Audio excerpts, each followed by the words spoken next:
let's move on over then to a comic from Studio 407 called Hybrid #1, an independent comic.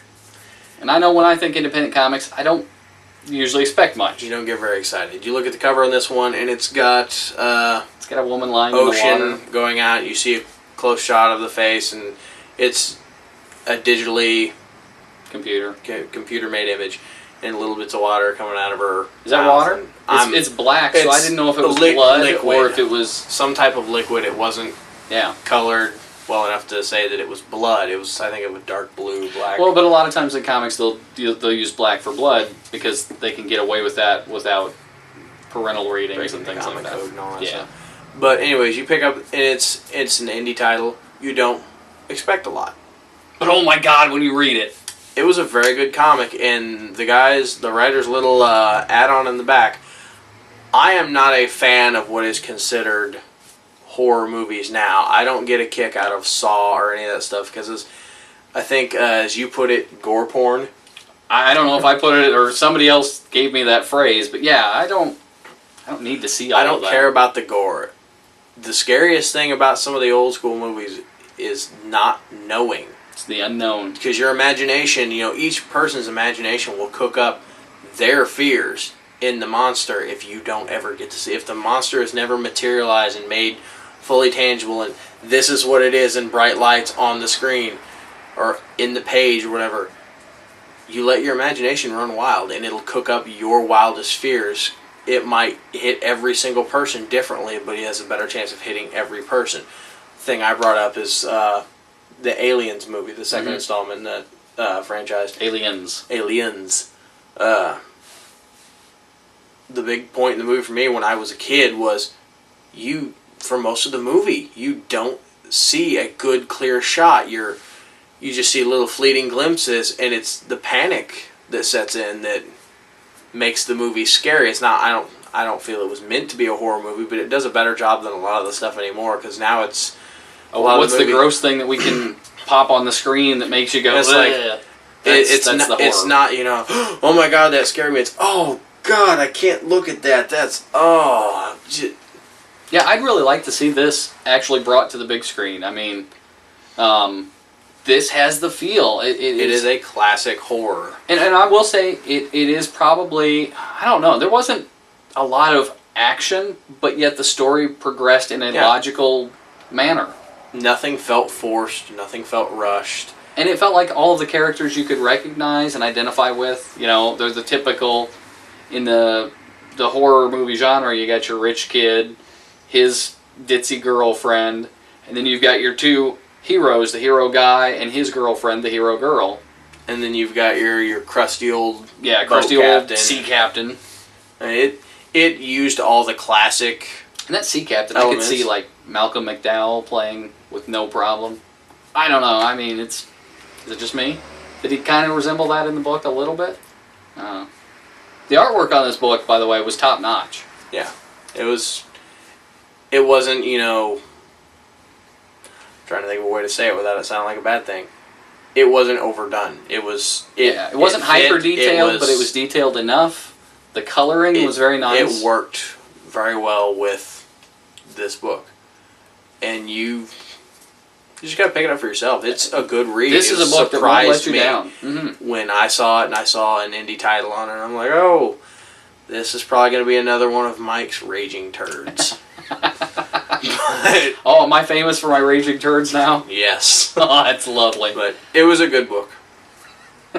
I'm kind of looking forward. Now I've got to go back and see if I can order issue 2. I don't think I ordered an issue 2 because we weren't going to review that, but I kind of want to see where it goes.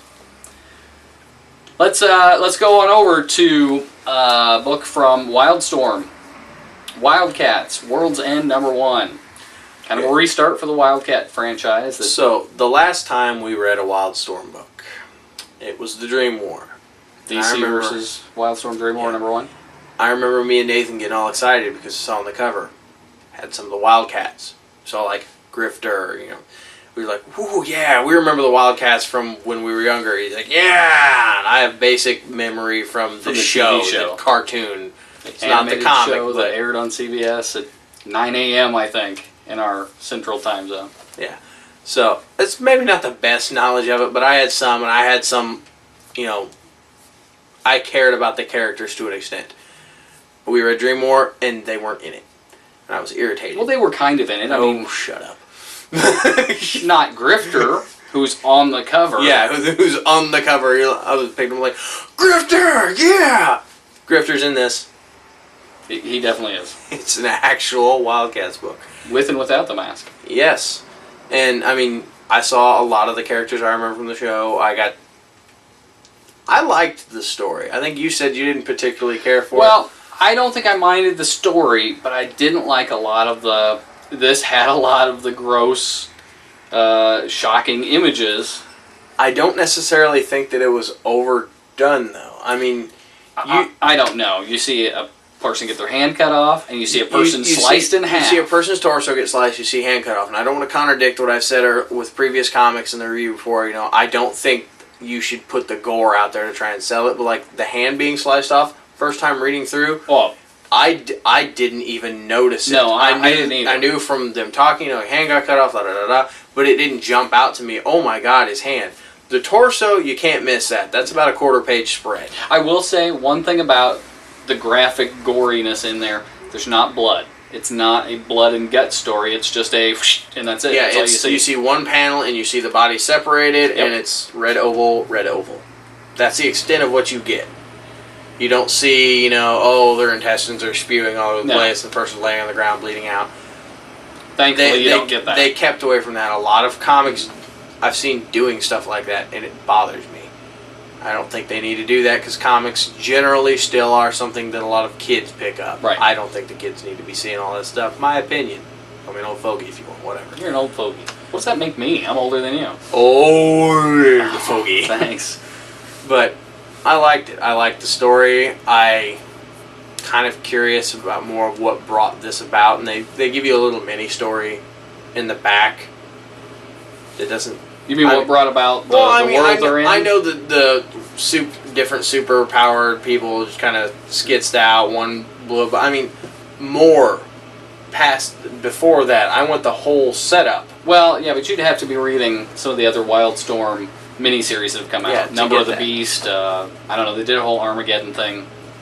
But, it made me curious about that. I mean, they give you enough backstory. You're just not dumped into this. Don't get me wrong. Yeah, you can figure out what's going on. Here's what happened.